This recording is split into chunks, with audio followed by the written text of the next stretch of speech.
এবার মুখ্যমন্ত্রী মমতা বন্দ্যোপাধ্যায়ের কবিতার বই ছেড়ে পুলিশকে আইনের বই পড়ার নিদান দিলেন বিজেপি নেতা আইনজীবী কৌস্তব বাগচি। প্রসঙ্গত, কয়েকদিন আগে এক রোগীর মৃত্যুকে ঘিরে ব্যারাকপুরে কল্যাণী এক্সপ্রেসওয়ের ধারে একটি বেসরকারি হাসপাতালে উত্তেজনা তৈরি হয়েছিল। সেই ঘটনায় মোহনপুর থানায় কৌস্তব বাগচির বিরুদ্ধে অভিযোগ দায়ের করেছিল হাসপাতাল কর্তৃপক্ষ।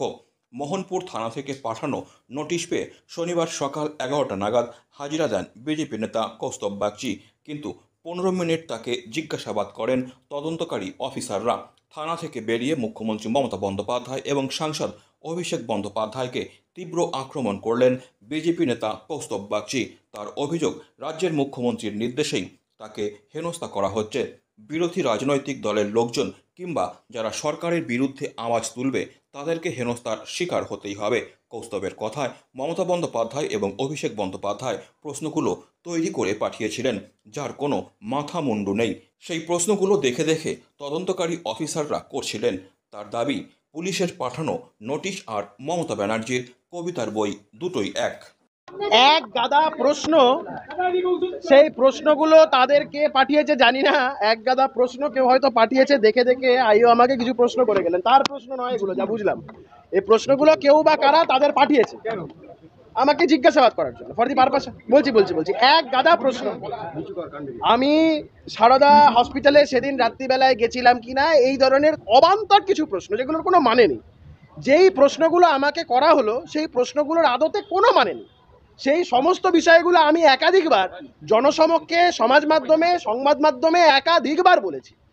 যে কারণে ডাকা হলো, আমি সেই কারণটা ওরা নিজেরাও জানে না, আমার তো নিজের বোধগম্যও হলো না। এবং একটাই কারণ, সেটা হচ্ছে একগাদা প্রশ্ন কারুর ডিকটেটে এটা করা হয়েছে। এই বারংবার করে একটা হেনস্থা করার মানসিকতা নিয়ে ডাকা হয়েছে।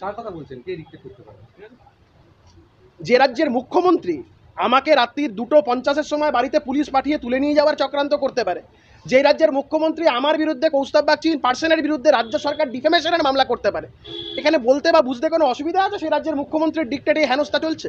বারংবার পুলিশি হেনস্থা শুধুমাত্র বিরোধী রাজনৈতিক দলের লোকেদের বা হচ্ছে গিয়ে যারা এই সরকারের বিরুদ্ধে আওয়াজ তুলবে, এটা তো সরকারের একটা মানে রোজকার ঘটনা হয়ে গেছে। কোনো মাথা নেই, মুন্ডু নেই। আমি কখন গেছি, কেন গেছি, কবে গেছি, কটার সময় গেছি, কতলায় উঠেছি, এই ধরনের যত রাজ্যের সমস্ত অবান্তর প্রশ্ন করা হলো, যার কোনো মাথা এবং মুন্ডু কোনোটাই নেই। জিজ্ঞেস করেছে, আমি সবটাই বলেছি ওদেরকে। এটাও বলেছি যে আইনের বইপত্রগুলো ভালো করে পড়ুন, মমতা বন্দ্যোপাধ্যায়ের কবিতা বইগুলো পড়া ছাড়ুন, আইনের বইগুলো পড়ুন। এগুলো পড়লে এই 35(3) এর নোটিশটা আপনারা আমাকে দিতেন না, কারণ ওই 35(3) এর নোটিশের তলায় স্পষ্ট করে লেখা আছে, failure to comply with the notice will make you liable for arrest under section 35(5) বা 35(6). এটা তো মমতা বন্দ্যোপাধ্যায়, অভিষেক বন্দ্যোপাধ্যায় এরা সব তৈরি করে পাঠিয়েছে, যার কোনো মাথা মুন্ডু নেই। ঠিক এই নোটিশটার মানে আর মমতা বন্দ্যোপাধ্যায়ের কবিতা দুটো এক। করতে তো বাধ্য, আইনের বইটা তো ওরা পড়ে না, সেই জন্য বললাম পড়বেন এবং কিভাবে নোটিশটা লিখতে হবে সেটা শিখিয়ে দিয়েছি। আগামী দিন পুলিশ হয়তো সেটা করবে।